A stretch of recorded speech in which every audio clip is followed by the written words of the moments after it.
Heal your home with Jason Ratcliffe, the home health expert. Hello, I'm Jason Ratcliffe, the home health expert, and in this week's episode we're doing things a little bit differently with Heal Your Home.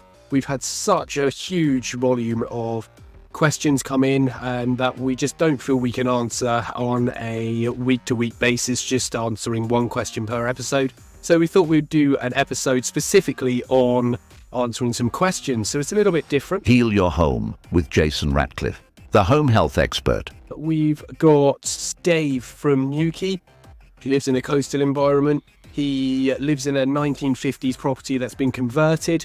He's got issues with damp. He's had a DIY kit that he's been using, a damp meter, I'm assuming, and it's got high damp meter readings throughout. Now, I've got some photos which is really helpful and some information. So really, on a 1950s home, insulation is not something that's common in walls, and obviously living in a coastal environment means that you're going to get lots of condensation, absolute humidity in the air, which can then lead to cold spots and condensation on wall surfaces, which inevitably can lead to high damp meter reading or high damp meter readings, and it doesn't necessarily have to actually be damp. So if you're looking for things like black spot mold, then obviously continue to treat those effectively, keep an eye out, well ventilate your property.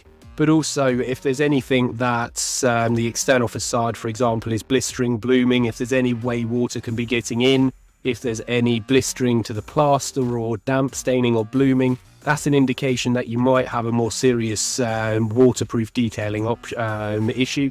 But if it's not and everything looks well maintained, it's probably just a condensation issue, so it's always worth checking the ventilation, maybe opening windows in the summer, but also a mechanical ventilation system might well work for you.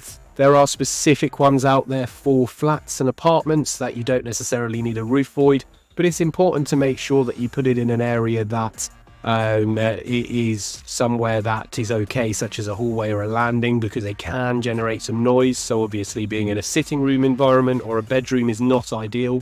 So I hope that helps. And if there's anything further we can do for you, please get in contact with the show and we'll do our absolute best to go into more detail for you.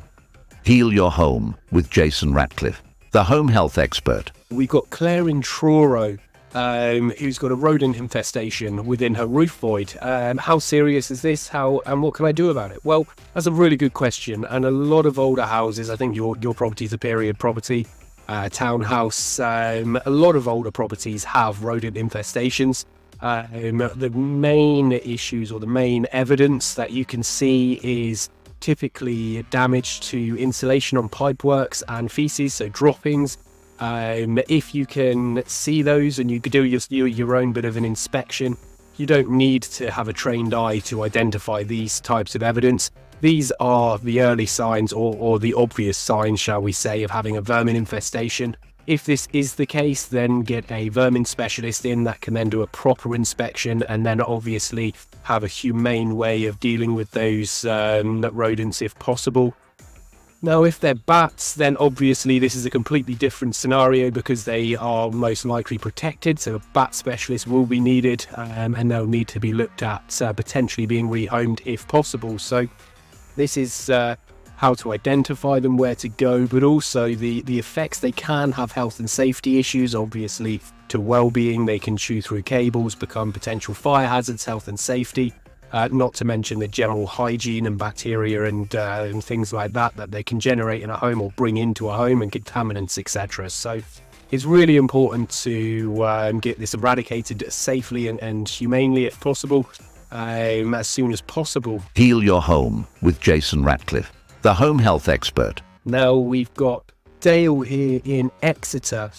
He has a modern home. It's about 5 years old, and he's got water ingress through his roof void in a valley gutter. I'm really glad this one's come through, actually, because there is a surprising amount of new builds that actually have this issue. And valley gutters are one of the main ways that water can get in, especially on a new build. As a construction moves, settles, these are the types of areas that tend to give a little bit. It doesn't take a lot. It could be a couple of millimeters. And even externally, you may not even notice there's anything wrong. So water getting in, it can cause, if you go into your roof void, it can cause discoloration to timbers, can tend to be a little bit darker where water's coming in. Obviously, you could get yourself a damp meter reader and have a go yourself. Obviously, make sure it is appropriate for wood material. These would then necessarily ping up and show that there's dampness coming into the property. And if that is the case, such as Dale, then because it's only 5 years old, go back to your new build warranty provider, and they should be able to do the works for you, because it sounds like it's a structural issue.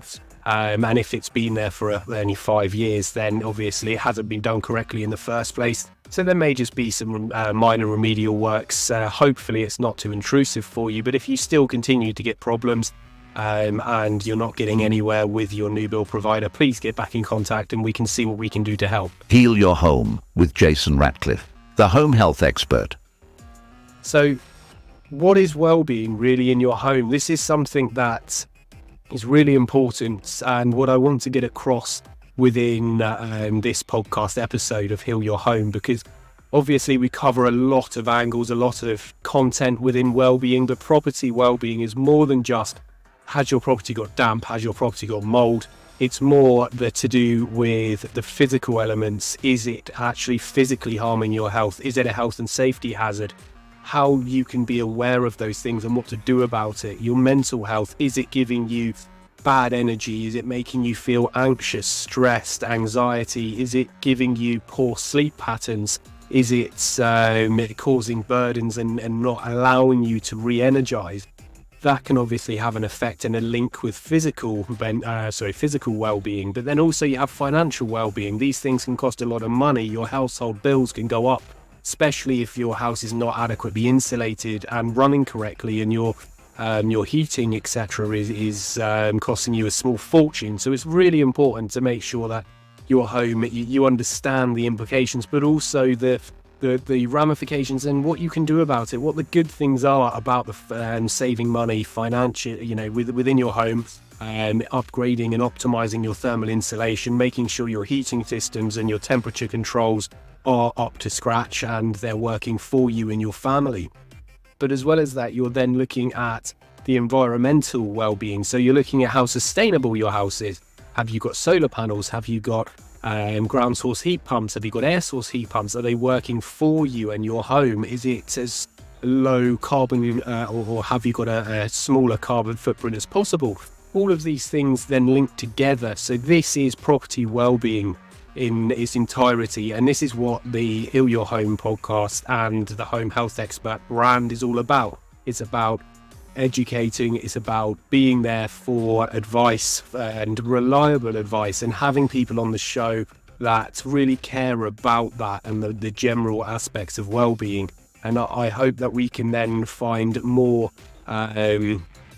things to come up with in the future based on at the time issues and concerns from our listeners, which is why we always have a Q&A or a listener question in all of our episodes, because it's so important to try and get this across and trying to be as useful to the people listening to this show. But on that note, please give us please come in and email us at info@homehealthexpert.co.uk, or go onto our website, go onto social media with any of your questions, and we'll do our best to include them within either a Q&A session of our episodes or our standard episodes. So thank you so much for listening. Heal your home with Jason Ratcliffe, the home health expert. Thank you so much for listening to this week's episode. It really does mean a lot to me and my team. Check out the website at homehealthexpert.co.uk for more information, to check out the services that we can help with for you and your family and improve your home's health, and also for the top tip guides that we have available for you. You can submit listener questions through our website and also by emailing our team at info@homehealthexpert.co.uk, or by searching for Home Health Expert on Instagram and Facebook. We will try our absolute best to get round to your questions and help your family out to improve your home's health. Don't forget to subscribe to Heal Your Home wherever you get your podcasts, or on YouTube if you're watching along. Thanks again for listening, it really does mean a lot. We could not do this without you, and in actual fact it would be completely pointless. So please send in your questions, and I look forward to you joining me in the next episode of Heal Your Home. Your health, your future, it all starts here.